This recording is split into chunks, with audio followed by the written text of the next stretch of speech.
A experiência comum a todos os seres humanos, a experiência comum a todos os seres vivos é a experiência da morte. Todos nós sabemos que um dia vamos morrer e que um dia vamos ter que encarar isso de frente. Mas na nossa era a gente evita pensar nisso o máximo possível. Nós não refletimos sobre isso e isso se tornou um grande tabu. Por vários motivos que não vêm ao caso aqui, né? E muitas vezes a nossa literatura ela aborda essa questão por ser uma questão que sempre traz um véu um pouco misterioso. É um assunto interessante de se abordar. E todo grande escritor, todos os grandes mestres da literatura acabaram, vez ou outra, direto ou indiretamente, tratando desse assunto. E um deles é o grande Tolstói, que escreveu esse livrinho aqui, A Morte de Ivan Ilitch. E é sobre ele que a gente vai falar hoje. Em primeiro lugar, Tolstói é um autor que todo mundo deve ler. Não é algo, eu deveria ler, não. Todos devem ler Tolstói, porque ele é um dos grandes da literatura e que vai viver para sempre. Todo mundo fala de Guerra e Paz, todo mundo fala de Ana Karenina, que são os dois grandes livros dele, os dois grandes romances dele, mas o Tolstói tem milhares de outras histórias que merecem ser lidas. Uma delas é A Morte de Ivan Ilitch. Esse livro, só para contextualizar rapidamente, ele foi escrito já numa época posterior, na fase final de Tolstói, já na maturidade dele, e ele escreveu logo depois de Ana Karenina. E Tolstói nunca mais vai voltar a escrever nada próximo de Guerra e Paz, nem de Ana Karenina. Ele sempre vai escrever histórias onde os seus personagens estão atormentados, por assim dizer. Emile Cioran diz que Tolstói faz isso porque ele estava atormentado.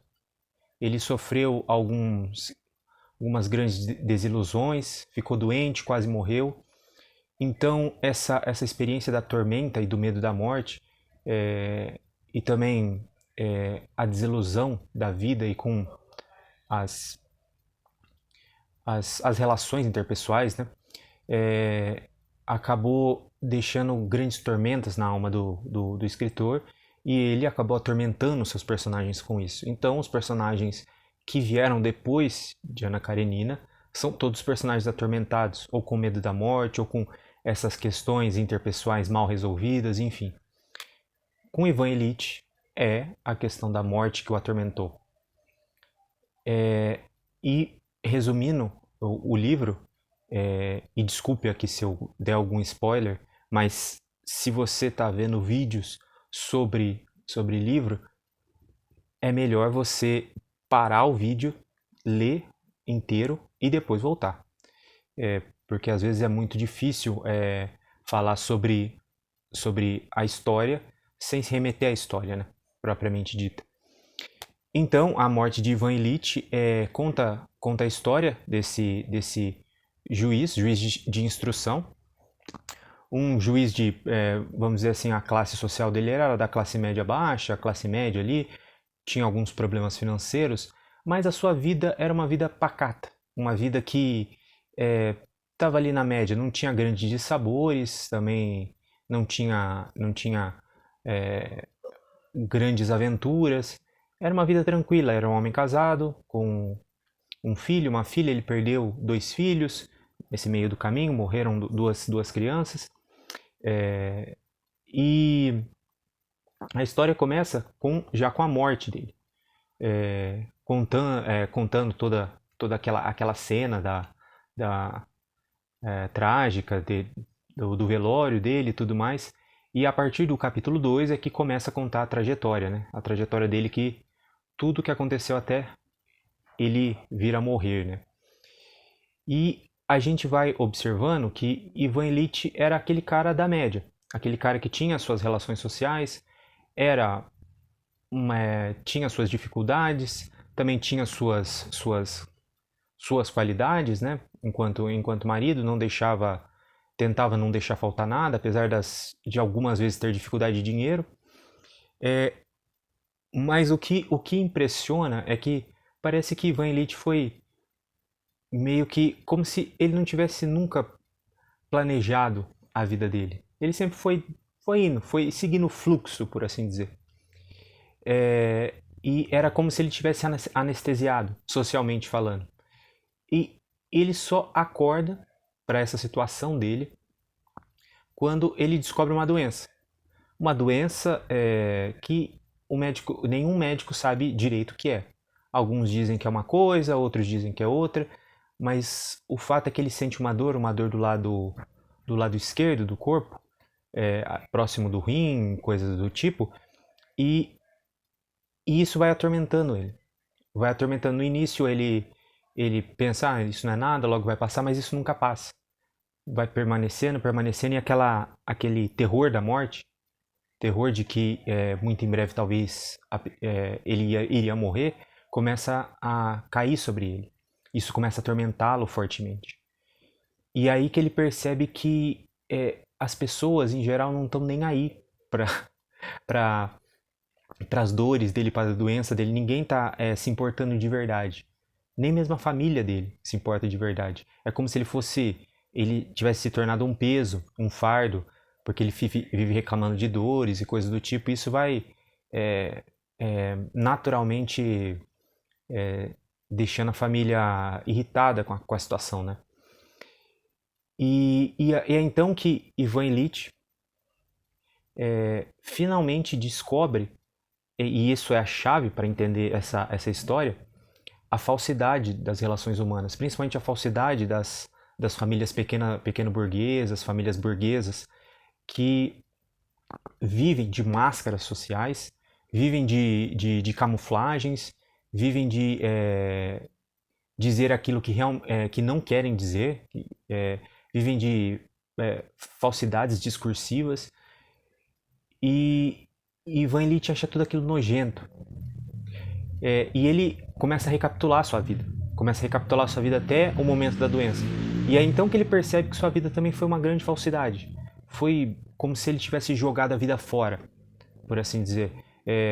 Lutando por mesquinharias, por coisas que não faziam tanto sentido, porque é naquele momento, no momento que ele estava vislumbrando a morte, que ele viu: de que me valeu tudo isso? De que me valeu me tornar juiz de instrução? De que me valeu ter feito direito numa faculdade? De que me valeu tudo isso? Então é que ele começa a se questionar também a relação que ele teve com a mulher. Ele não casou com a mulher por grande paixão. Foi porque, enfim, ele precisava casar, como todo mundo precisa casar. Ele fez simplesmente aquilo que todo mundo estava fazendo. E depois do casamento, ele tendo várias discussões com a esposa, tendo várias rusgas, percebendo que a esposa era uma mulher muito irritadiça, aí que ele percebeu, ele falou: nossa, será que eu deveria ter escolhido essa mulher para ser a minha esposa realmente? Ele percebe o distanciamento dos filhos, e ele percebe que nem mesmo na família ele tem uma âncora, nem mesmo na família ele tem um porto seguro. Tudo à sua volta parece falso. Tudo, exceto um mujik. Para quem não sabe, mujik na linguagem russa é o mesmo que trabalhador comum, um trabalhador braçal, um camponês, um jardineiro, alguém que faz os serviços da casa ali. E o Ivan Ilitch tem um criado, o nome dele é Gerasim. Aí depende muito da tradução que você está utilizando para ler. Eu usei a tradução da Martin Claret, que particularmente é uma merda. Eles colocam acento agudo no A, aí ficaria Gerasim ou coisa do tipo. Mas em outras traduções está sem acento nenhum, aí poderia se ler Gerasim, né? Mas enfim, esse mujik é o único que apresenta uma veracidade, tanto no falar quanto no agir. O Ivan Ilitch percebe que ele é o único sujeito que é verdadeiramente bom ali.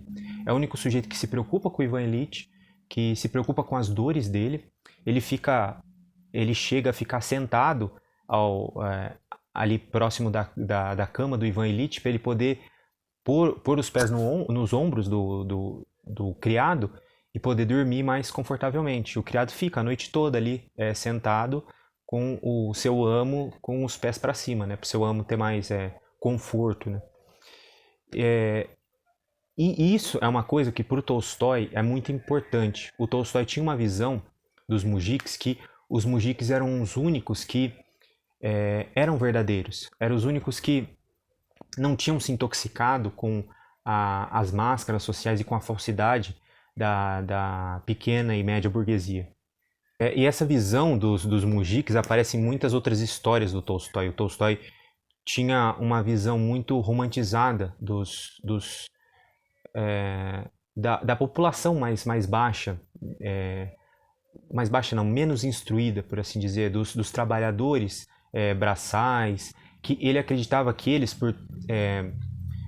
por trabalharem, por ter o tipo de trabalho que tinha, é quase como uma visão marxista, porque o Marx também tinha a visão de que o proletariado, por pôr a mão na massa, ele tem uma visão mais realista do mundo. O Tolstói tem mais ou menos a mesma visão, que os mujiks eles têm uma visão um pouco mais realista do mundo e são mais sinceros. E também guardam ainda quase como que uma ingenuidade cristã, e eles tentam ser bons com todos os outros, né? Claro que tudo isso é uma visão muito romantizada, tanto do proletariado quanto dos mujiks, né? Mas isso não vem ao caso aqui. Só para saber de onde o Tolstói, a base filosófica de onde o Tolstói tirou isso. O Tolstói não tirou de Marx, foi pensando essas coisas por ele mesmo, mas as visões são bem parecidas, né? Mas enfim, então que o Ivan Ilitch ele vê no mujik o único que é realmente sincero e bondoso com ele. E observando o seu criado, é então que ele tem a certeza de que ele viveu da maneira errada e que ele deveria ter vivido de uma outra maneira, ter sido mais sincero consigo mesmo, ter sido mais sincero intimamente para poder ser mais sincero exteriormente, né? Ter mais sinceridade, ter vivido uma vida diferente. Então que ele se questiona. E talvez tenha sido tarde demais, né? Porque, como o nome do livro, o Ivan Ilitch acaba morrendo dessa doença misteriosa que até no fim não descobre o que é, né? Mas essa é uma história, para mim, uma das histórias mais fantásticas do Tolstói. Não somente por tocar nessa questão da morte e do terror da morte, da experiência de morte. Claro que é difícil a gente falar o que cada pessoa vai sentir momentos antes de morrer, mas conforme o Tolstói vai descrevendo as dores do Ivan Ilitch, conforme ele vai descrevendo a angústia do Ivan Ilitch, a gente sente isso. É como se a gente sentisse fisicamente aquela dor. É uma coisa terrível, a gente sente o terror da morte. Para quem teve alguma experiência parecida, seja, sei lá, tendo um acidente, ou até mesmo pessoas que teve alguma crise de pânico, e para quem não sabe, crises de pânico dão palpitação e parece que a pessoa vai infartar, e muitas dessas pessoas sentem o terror da morte, mesmo sendo apenas uma síndrome do pânico ou um excesso de ansiedade, né? Daí dá para se ter uma ideia do que seria o terror da morte de uma pessoa que está sofrendo dores constantes e terríveis e agoniantes, né? Dores que não passam. Isso é um tipo de descrição muito interessante na literatura, é muito difícil fazer, né? E outra coisa interessante também é essa mudança no personagem a partir do momento que ele descobre que está morrendo. É só aí que ele acorda, acorda para a falsidade da própria vida dele. Isso aconteceu também na nossa literatura com o Brás Cubas. No Memórias Póstumas de Brás Cubas, a única diferença é que o Brás Cubas consegue ser sincero apenas depois da morte. Depois da morte ele consegue ser sincero e contar sua vida inteira, né? Somente aí. O Ivan Ilitch foi um pouco pouco mais rápido, né? Foi antes de morrer ele consegue ser sincero, né? Consegue realmente fazer um balanço da sua vida e ver, pô, eu não estava vivendo, eu julgo que eu não estava vivendo da maneira correta, todas essas relações sociais, todas essas pessoas são falsas pra cacete, e enfim, isso a gente observa. Talvez uma das coisas que Marx falou, que eu concordo plenamente, é que na burguesia, e isso pode se estender para a baixa burguesia também, que é a classe média, né? Há uma falsidade, porque há um descolamento entre o real e o imaginário, por assim dizer. E a gente percebe muito que quanto mais a gente vai subindo na escala social, das classes sociais, a gente vai vendo um requinte maior na falsidade. Onde nas classes mais baixas as pessoas acabam falando na sua cara aquilo que elas estão pensando, aquilo que elas acham de você, mesmo que seja de maneira vulgar, né? Nas classes mais altas não, elas conseguem manter uma certa classe, mesmo não gostando da pessoa, consegue conversar normalmente com a pessoa e fica uma coisa, um clima muito, muito falso e carregado, né? Para quem já teve alguma experiência disso vai saber do que eu estou falando. É uma coisa bem, bem estranha, né? Mas esse movimento do personagem se descobrindo falso, descobrindo que toda sua vida era uma falsidade, era de papelão, ele era um homem de papelão, dá uma certa gravidade pro Ivan Ilitch no final. Pelo menos no final da vida dele, ele conseguiu ser verdadeiro, conseguiu ser sincero, tanto com ele mesmo, quanto com seus familiares. Ele disse que odeia todo mundo, e aquilo era verdade. Ele odiava a esposa, odiava os filhos, não gostava da vida dele, e ele fala isso. Pelo menos antes de morrer ele fala isso. Apesar de parecer terrível, ser uma das últimas coisas que vai falar para a família antes de morrer, ele foi completamente sincero. Ele finalmente conseguiu ser sincero com aquilo que ele estava sentindo, com aquilo que ele sentia, mas ele tinha que esconder e camuflar por conta de uma série de convenções sociais, etc. Mas enfim, essa é uma história fantástica, muito por conta de como que o Tolstói consegue trabalhar um personagem. Ele consegue dar uma gravidade, uma profundidade pro personagem de maneira espantosa,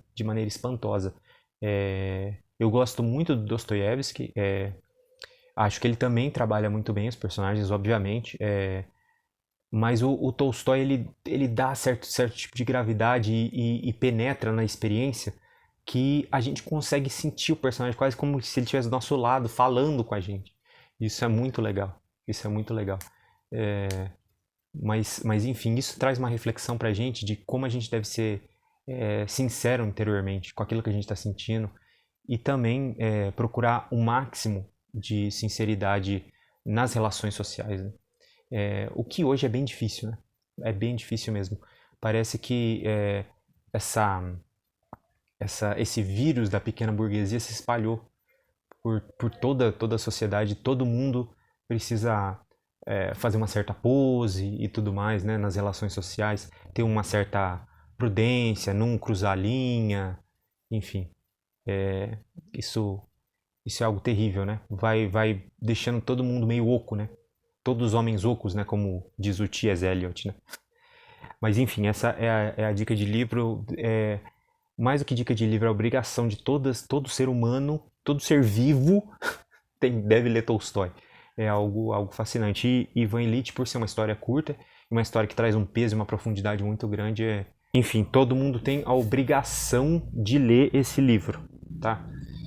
Mas por hoje é só. Até a próxima. Forte abraço.